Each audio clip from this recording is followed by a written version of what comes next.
ভুয়া নথি বা জাল নথি দিয়ে অনেকেই স্টে পারমিট নেওয়ার জন্য সুযোগ নিয়ে থাকেন। বিশেষ করে ভাষা শিক্ষার যে সার্টিফিকেট, এটি অনেক সময় ভুয়া বা জাল সার্টিফিকেট দিয়ে লং টার্ম যে বৈধতা, সেই বৈধতা নেওয়ার জন্য এই সুযোগটি নেন।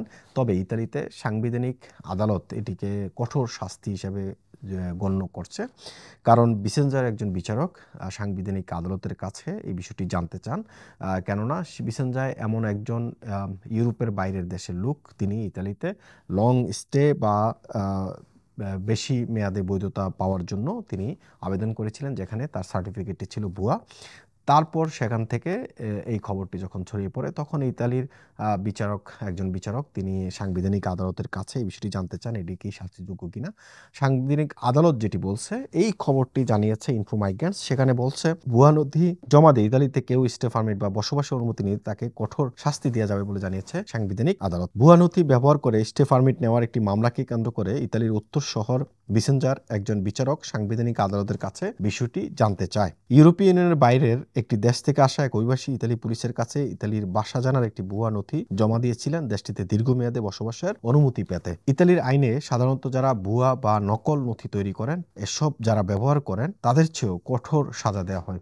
অর্থাৎ নকল নথি যারা বানায়, তাদের চেয়ে বেশি কঠোর সাজা দেওয়া হয় যারা এগুলা ব্যবহার করে। তবে সাংবিধানিক আদালত জানিয়েছে যে অভিবাসন সম্পর্কিত নকল নথির ক্ষেত্রে কঠোর সাজা কি হবে তা নির্ধারণে আইন প্রণেতাদের কোনো সাংবিধানিক বাধা নেই, কারণ এই ধরনের নথি রাষ্ট্রের স্বার্থকে, নিয়মতান্ত্রিক প্রক্রিয়া, অভিবাসন ব্যবস্থাপনাকে আক্রান্ত করছে। সাংবিধানিক আদালত বলছে এটা তাদের আইনের ভিতর নাই, তবে এই ব্যবস্থা রাষ্ট্র যে কোনো ধরনের ব্যবস্থা নিতে পারে, তাদের সেই অধিকার আছে, কারণ রাষ্ট্রের যে নিয়মতান্ত্রিক প্রক্রিয়া, সেই নিয়মতান্ত্রিক প্রক্রিয়া এটি একটি বাধাগ্রস্ত করছে এবং রাষ্ট্রের স্বার্থে আঘাত হানছে। তো সুতরাং রাষ্ট্র যেটা চায় সেটাই করতে পারে। আদালত বিবৃতি জানিয়েছে যে স্টে পারমিট পেতে নকল নথি যারা জমা দেন, তারা এই ধরনের নকল নথি যারা তৈরি করেন, তাদেরকে নিজেদের তথ্য দিয়ে সহায়তাও পরিচিত করেন। আদালত এই রায়ও দিয়েছে যে নকল নথি প্রদানের মাধ্যমে একজন মানুষ স্টে পারমিট নিচ্ছেন, অথচ তার সেটা পাওয়ার অধিকার নেই। সুতরাং নথি নকল করা, সেটি পুলিশের কাছে কোনো উদ্দেশ্যে জমা দেওয়ার আগে অবধি একটি প্রস্তুতিমূলক পদক্ষেপ। ফলে এক্ষেত্রে অভিবাসন আইনের কোনো অসঙ্গতি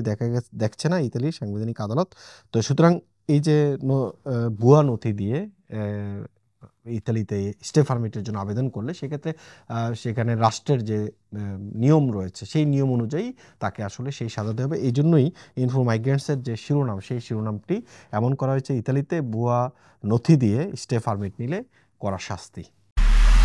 এমআইবি সংবাদ ও সংবাদ সংশ্লিষ্ট অনুষ্ঠান দেখতে ভিজিট করুন www.mibtelevision.tv ও facebook.com/mibtelevision.tv এবং সাবস্ক্রাইব করুন youtube.com/mibtelevision-এ।